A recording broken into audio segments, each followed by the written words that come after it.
제가 종종 언급했던 말씀이고 또 인용했던 말씀이기도 합니다. 그 부분을 오늘 여러분들과 함께 나누려고 하는데요. 요한계시록 4장에 있는 본문의 말씀은 바로 예배의 자리, 천상의 예배의 자리가 오늘 본문에 등장하고 있는데, 저는 오늘 여러분들과 이 천상의 예배의 자리를 여러분들과 함께 말씀을 보면서 다시 한번 여러분들과 제가 예배의 감격, 또 다가오는 새해에도 역시 예배의 감격이 회복되는 교회를 지향하고 또 그렇게 되길 소망하면서 오늘 이 말씀을 함께 나누려고 합니다. 제목을 한번 여러분들과 함께 읽어봤으면 좋겠는데요. 같이 읽겠습니다. 시작. 예배의 감격을 경험하라. 예배의 감격을 경험하라. 예배란 어떤 자리인가? 자, 그 부분부터 설명을 조금 드리도록 하겠습니다. 여러분, 오늘 본문은 사도 요한이 반모섬에서 유배를 갔어요. 예수 믿다가 또 복음을 전하다는 이유만으로 사도 요한뿐만 아니라 많은 이들이 유배의 현장, 그러니까 노역의 현장에 지금 빠져 있죠. 당연히 삶은 고단하고 피폐해졌고 제대로 인간구실 못하는 그런 노역의 현장에 던져진 삶은 얼마나 피곤하고 얼마나 어렵겠습니까? 자꾸 신앙을 계속 이어가야 되나? 예수를 이럼에도 불구하고 믿어야 되나? 내가 교회를 계속 다녀야 되나? 회의도 오고 신앙의 배교자들이 많이 발생했습니다. 그때 하나님께서 사도 요한에게 계시를 통해서, 환상을 통해서 보여주시는, 그를 천상으로 올리셔서 천상의 계시를 보여주신 그 말씀이 오늘 요한계시록인데, 자, 오늘은 예배의 자리입니다. 놀랍게도 사도 요한이 본 환상은, 사장은 천상에 갔더니 거기서도 뭐 한다고요? 세상에 예배를 드리고 있더라는 거예요.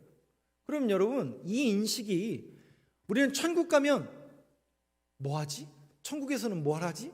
이렇게 생각하시는 분들이 종종 있는데, 여러분 요한계시록에 잘 보면 천상에서도 예배가 진행됩니까? 안 됩니까? 예배가 진행되더라고요. 그런 의미에서 보면요, 이 땅에서의 예배는 실상은 저와 여러분 모두가 하나님께서 부르신다면 저 천국에 올라갈 것이고, 거기서 하나님을 향한 그 예배가 온전한 예배라면 이 땅에서의 예배는 그럼 뭘 말하는 걸까요? 연습하는 거예요. 네. 연습하는 거예요. 네. 저 천국에 올라가서 주님을 찬양하고 예배할 것을 이 땅에서는 하나의 모형과 툴과 수단으로서 예배를 연습하는 자리가 바로 이 자리입니다. 그렇다면 이 예배의 자리는 누구 앞에? 바로 우리 주님 앞에 예배를 드리는 이 거룩한 자리인데, 혹 이런 생각을 하시는 분들이 있을 수 있죠. 한국교회는 예배가 너무 많은 거 아니냐? 주일 예배, 오후 예배, 새벽 예배, 금요 심야, 수요 예배, 또 각 기관 예배, 속회 예배, 선교. 근데 여러분, 우리나라 한국교회 예배가 많으시다고 여러분 여겨지시나요? 대답을 하자니 거시기 하고 안 하자니 비교해 본 적이 없고, 다른 나라 안 가봤으니까 비교가 안 되고 그런 건가요? 실질적으로는 뭐 적지는 않죠. 뭐 들어보셔서 아시겠죠? 미국이나 영국에 있는 교회들이 어떻게 예배를 진행하고 있는지.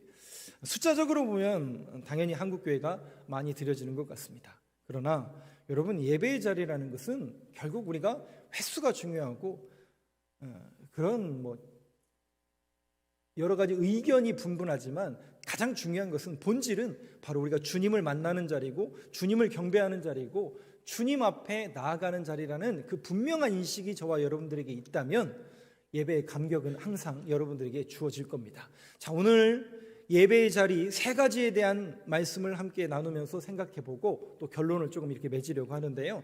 요한계시록 4장 1절에 있는 말씀으로 먼저 보도록 하겠습니다. 이 1절에 있는 말씀 속에서 세 가지 원리, 예배의 자리의 세 가지 원리를 여러분들과 함께 보려고 하는데요. 1절 말씀을 한번 같이 읽어보겠습니다. 시작. 이 일 후에 내가 보니 하늘에 문이 있는데, 내가 들은 바 처음에 내게 말하던 나팔 소리 같은 그 음성이 이르되, 이리로 올라오라. 이 후에 마땅히 일어날 일들을 내가 내게 보이리라 하시더라. 오늘 본문은 4장 10절이지만 오늘 가장 많이 볼 본문은 1절 말씀입니다. 세 부분으로 나누어서 설명을 드리려고 하는데요. 첫 번째, 예배의 자리의 원리 뭐냐? 이 일 후에 내가 보니 하늘에 뭐가 있어요? 문이 있죠. 문. 하늘에 문이 있어요. 사도 요한을 하나님께서 천상으로 올려주셨는데 올라가서 봤더니 문이 있는 거예요. 문. 이렇게 커다란 문이 있고, 문이 열려 있어요, 닫혀 있어요? 예? 열려 있어요, 닫혀 있어요? 누가 열었어요? 그 키 주인이 있잖아요. 마이스터 키를 갖고 있는 사람 누구예요? 베드로가 갖고 있잖아요. 베드로가. 마태복음 천국 열쇠 받았잖아요. 그러니까 베드로가 문을 열어주니까 열린 거 아니에요? 라고 오해하시면 안 됩니다.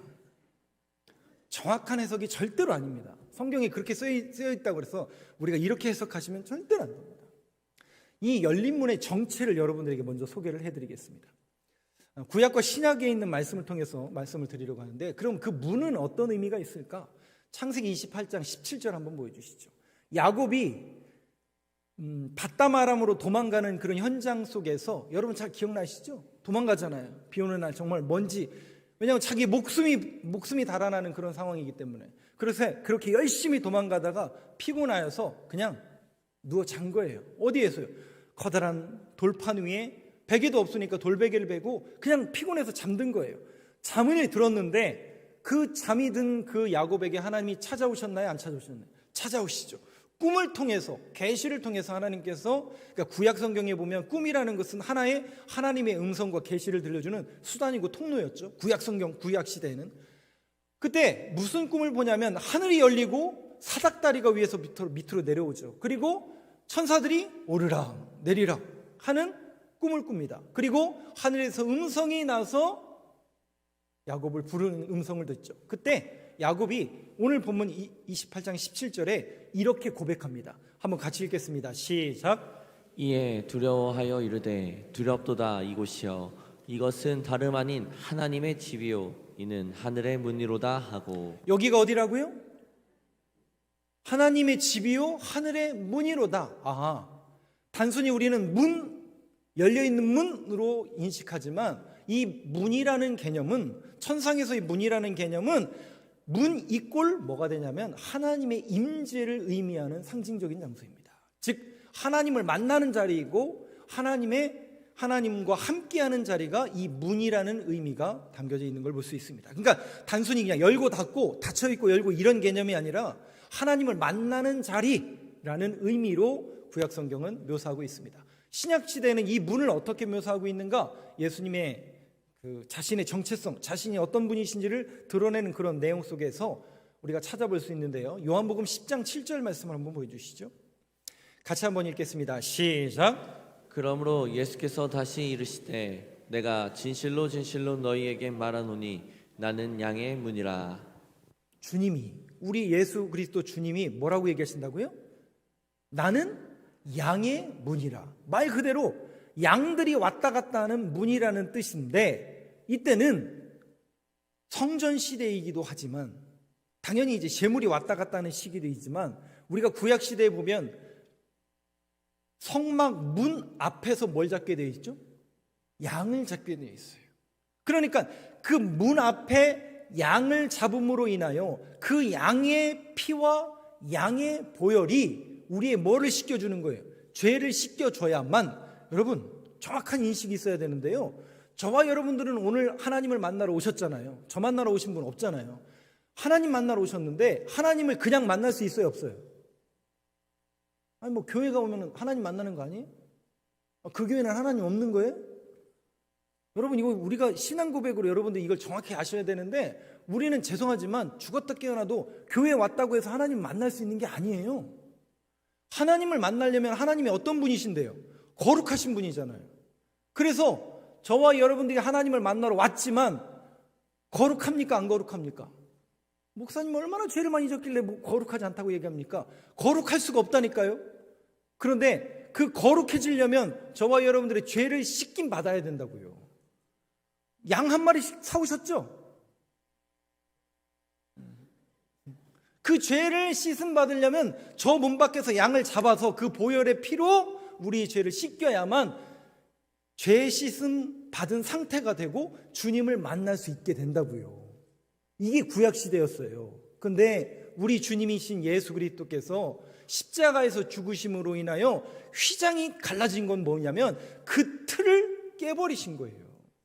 그리고 새 언약, 새 말씀을 주시는데 그게 뭐예요?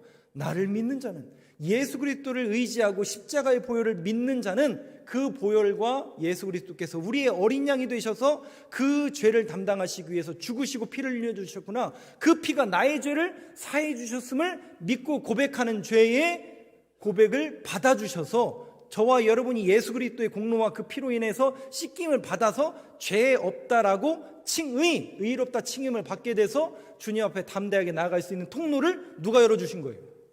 예수 그리스도. 그래서 이 예배의 자리는 첫 번째 원리가 뭐냐면, 예수님을 통과하지 않고는 주님을 만날 수 없는 자리라는 그 인식과 고백이 여러분들 안에 있으셔야 됩니다. 오늘 주님을 만나러 오셨잖아요.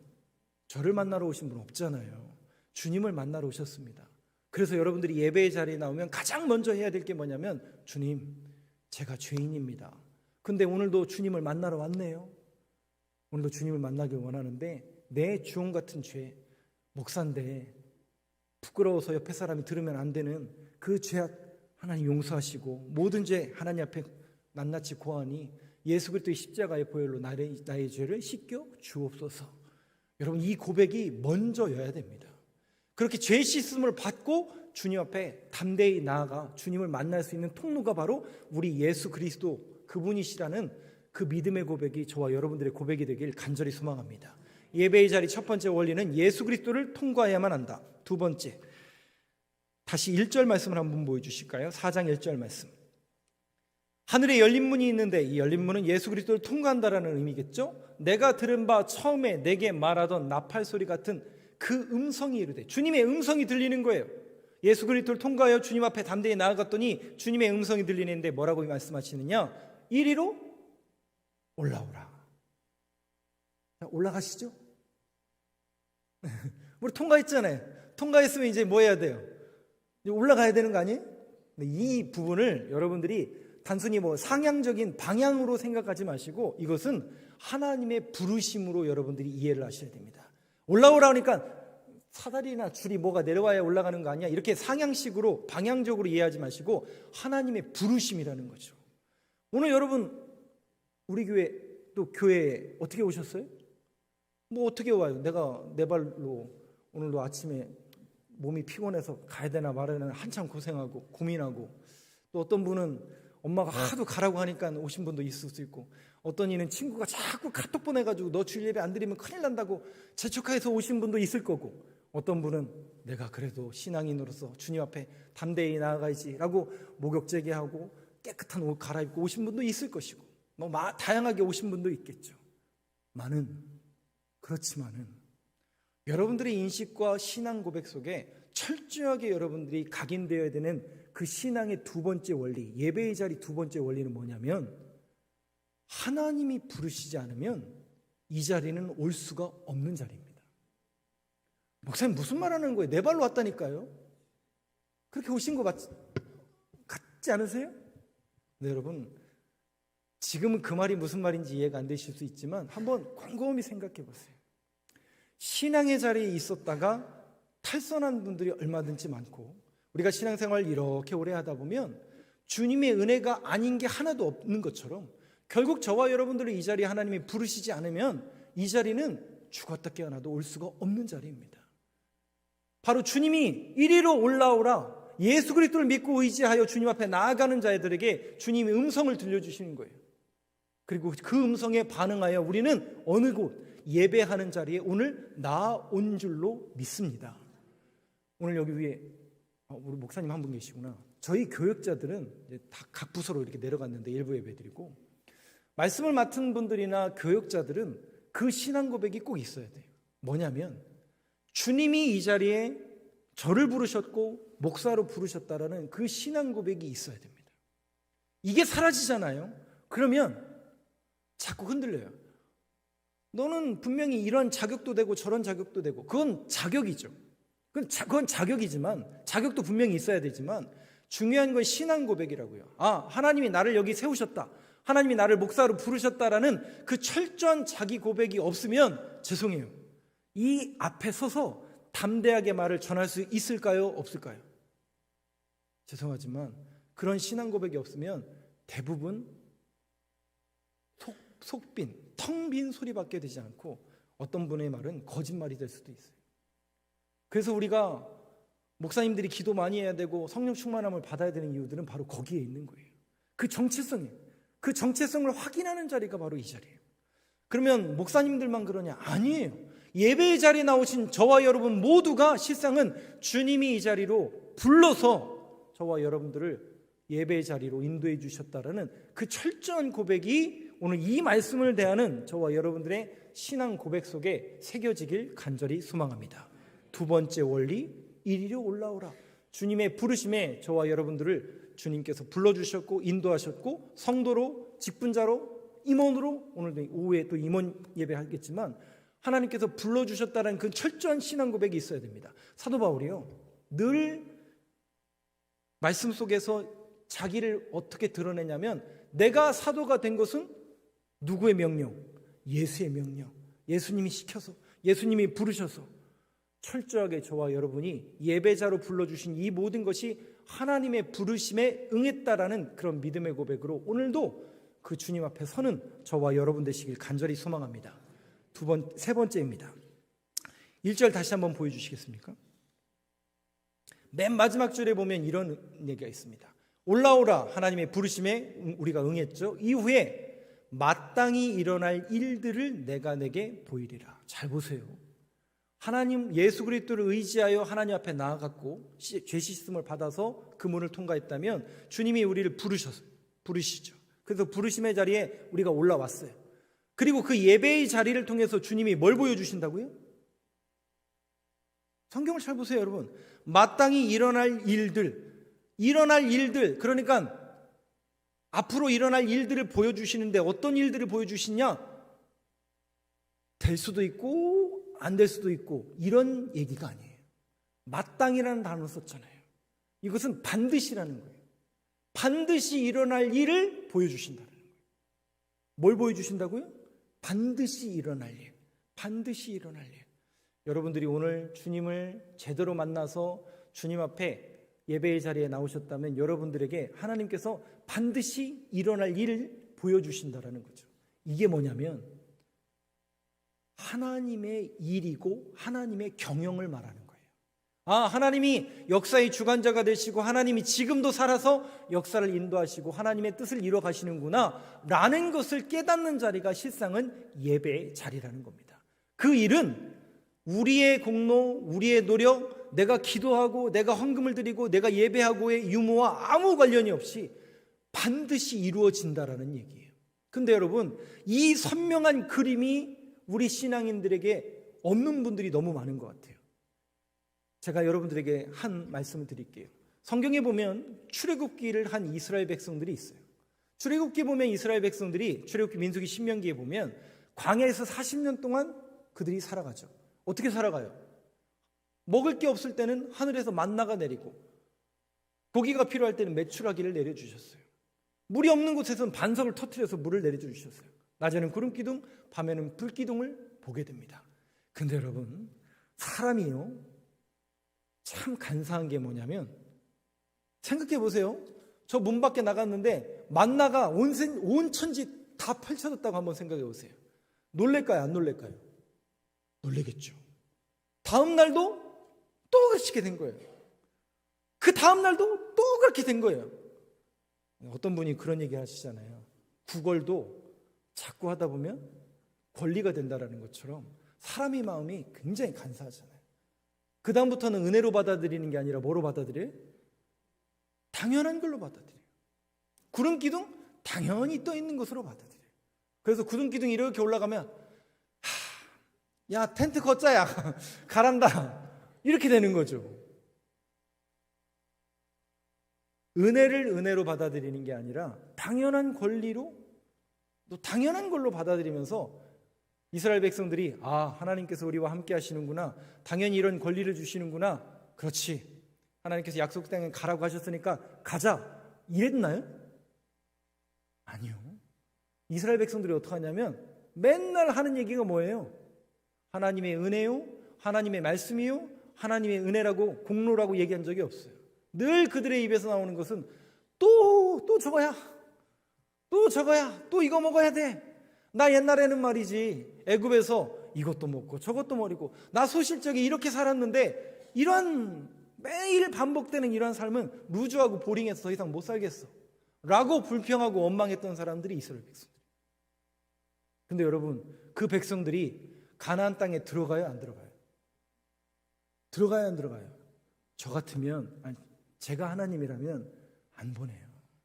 그렇게 맨날 말도 안 듣고 불평하는 그런 자식, 여러분 거기에 들여보내는 게 맞는 거예요, 안 맞는 거예요? 우리의 상식과 우리의 방법으로 보면 도저히 이해가 되지 않잖아요. 그런데 하나님이 하나님의 언약과 약속을 이루기 위해서, 하나님이 하신 말씀을 이루기 위해서 그들을 거기 들여보내는 거예요. 그러면 그 불평과 원망하는 이스라엘 백성들에게 뭐가 없었던 거예요? 그림이 없었던 거예요. 보여지지가 않는 거예요. 믿음은 실상이라고 하는데 우리는 연약하고 부족해서, 제가 지난주에 그 얘기 했잖아요. 우리가 기도하다가 왜 낙심한다고요? 열매가 없으니까.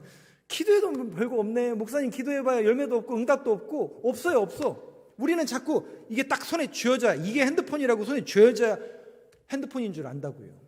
근데 이거보다 더 확실한 게 뭐냐? 히브리서에 보면 믿음은 바라는 것들의 실상이래요. 그 얘기는 우리에게 쥐어주신다라는 거예요. 딱 쥐어주신다는 거예요. 뭐를? 하나님의 언약의 말씀이 이루어지는 것을 쥐어주신다라는 거예요. 마땅히 일어날 일이라는 것은 반드시 하나님의 경영과 일이 이루어진다라는 것을 보여주신다라는 거예요. 근데 그것은 되고 안 되고의 문제가 아니라 반드시 된다라는 거예요. 그들이 가나안 땅에 들어가더라니까요. 그들의 열심과 수고와 공로와 아무런 관련이 없이 그렇게 불평하고 죄 많은 이스라엘 백성들임에도 불구하고 하나님은 약속을 이루시고 언약을 이루시기 위해서 그들을 가나안 땅에 도착하게 하시더라고요. 이것은 여러분, 우리들에게도 그런 인식이 다가와야 돼요. 우리는 자꾸 눈앞에 있는 것만 보이면서 없나 보네, 안 계시네. 아니라니까요. 마땅히 일어날 일들을 우리에게 보여주시리라. 여러분, 예배의 자리는 그 주님을 만나는 자리예요.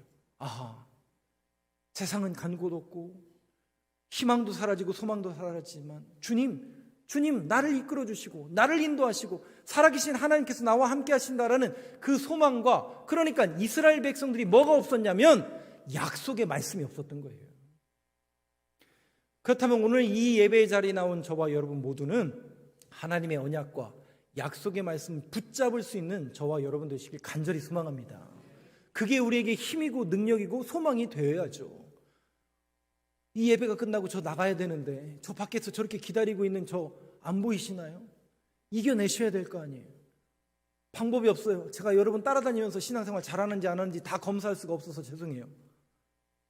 그런데 여러분, 여러분들의 모든 각자의 자리에서 수많은 세력들이 지금도 득세하고 무너뜨리고 교회 다니지 못하도록, 신앙생활하지 못하도록 어떻게 해서든지 저와 여러분들을 무너뜨리고 교회를 무너뜨리려고 지금도 저렇게 발악을 하는 시대를 우리가 맞이하며 살아가는데 방법이 없습니다. 여러분들이 예배의 자리에 나오셔서 주님을 만나고 주님이 주시는 위로와 힘을 얻으셔야 돼요. 아하, 하나님 살아계시는구나, 마땅히 일어날 일을 내게 보여주시는구나 라는 그런 믿음의 고백이 보여지고 각인되는 예배의 자리가 우리 교회 예배의 자리가 되길 간절히 소망합니다. 그래서 보여주시는 그 그림이 뭐냐면 2절 말씀을 한번 보여주시죠. 한번 같이 읽겠습니다. 시작.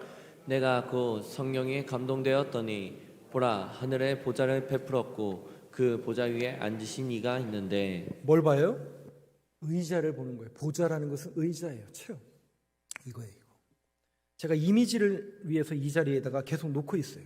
저는 솔직히 말씀드리면 이거 치우고 싶은데 이 강단에는 하나님의 말씀과 언약밖에 필요 없기 때문에 저는 없어도 된다고 생각하는 사람 중에 하나인데, 우리 교회 전통이기 때문에 제가 이대로 놔두고 있어요. 그리고 이거는 하나의 이미지라고 생각해서 여러분들에게 설명을 드리려고 이렇게 그냥 그대로 놓고 있어요.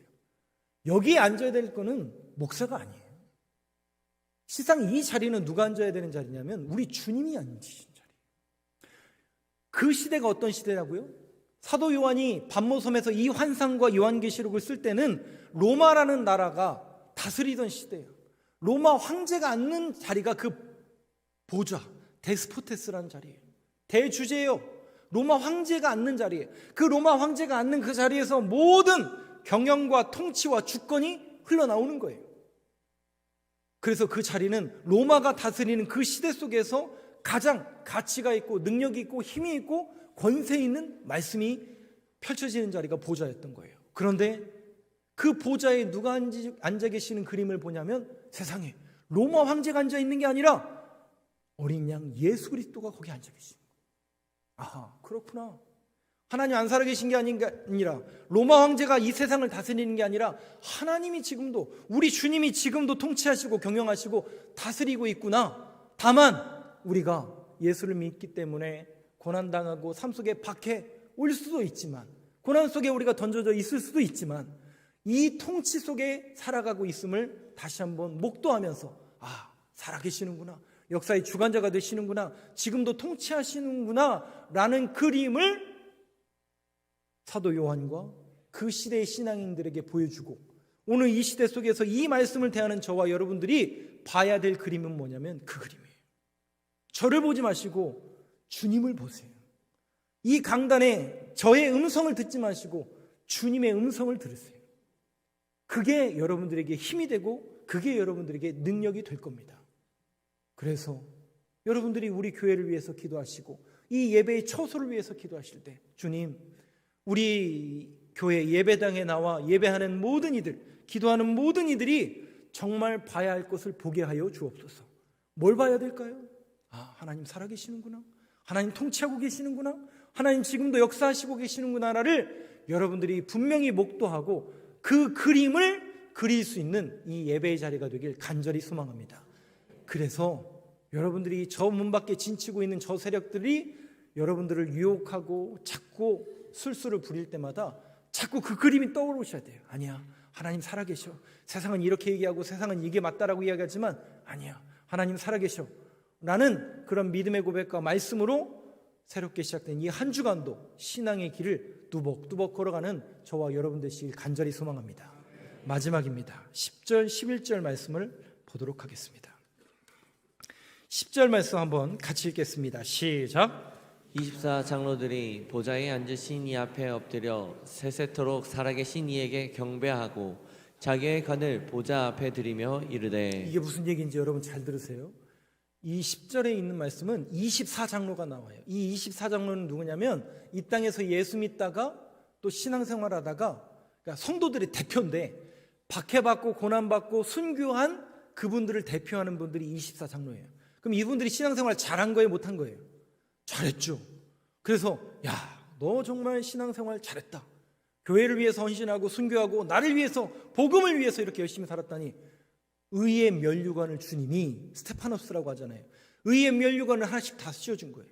누구에게요? 24장로에게. 신앙생활 잘했다고. 그래서 이 사람들이 어떻게 해요? 아, 그렇구나, 우리 주님이 살아계셔서 나에게 이 관을 주셨으니 기분이 좋아요, 안 좋아요? 당당하죠. 떳떳하고 당당하고 딱 이렇게 서 있는데 무슨 그림을 보냐면 보좌에 앉으신 이 앞에, 세상에 그 관을 우리가 다 씌워줘가지고 당당하고 하나님 앞에 이렇게, 아, 내가 대단해, 내가 신앙생활 잘했구나, 이렇게 있는데 보좌에 앉으신 분이 계신데 어린 양이 앉아 계시는 거예요. 그분에게 어떻게 해요? 그 다음 동작이 뭐예요? 세세토록 살아계시는 이에게 경배하고, 분명히 우리가 신앙생활 열심히 하고 잘하고 순교해가지고 박해받고 고난받은 공로로 받은 그 관을 다시 빼서 들려드리는 거예요. 여러분, 이게 무슨 얘기예요? 그거예요. 자기의 노력과 헌신과 노력으로 열심히 살았고 열심히 헌신했죠, 이분들이. 그래서 당당하게 이 관을 받은 줄 알았는데 보좌에 앉으신 어린 양을 보니까 내가 한 게 아니구나, 내가 한 게 아니구나를 깨닫게 되는 거예요. 아하, 주님이 나를 예수 믿게 하시고 교회 다니게 하시고 직분을 주시고 자리에 세워주시고 목사 만들고 직분자로 만들어주시고 내 인생을 결국 나는 내 나름대로 열심히 살려고 노력했고 내 나름대로 신앙생활 열심히 하려고 노력해서 사는 것처럼 보인 줄 알았는데, 그 공로로 내가 의의 면류관을 받은 줄 알았는데 세상에 이 모든 게 다 누구의 공로였고 은혜였다라는 것을 깨닫게 된 거예요. 어린 양이, 보좌에 앉으신 그 어린 양의 공로구나. 그러니까 면목이 있어요, 없어요? 없으니까 그걸 다시 벗어서 주님께 올려드리는 거예요. 여러분 잘 보세요.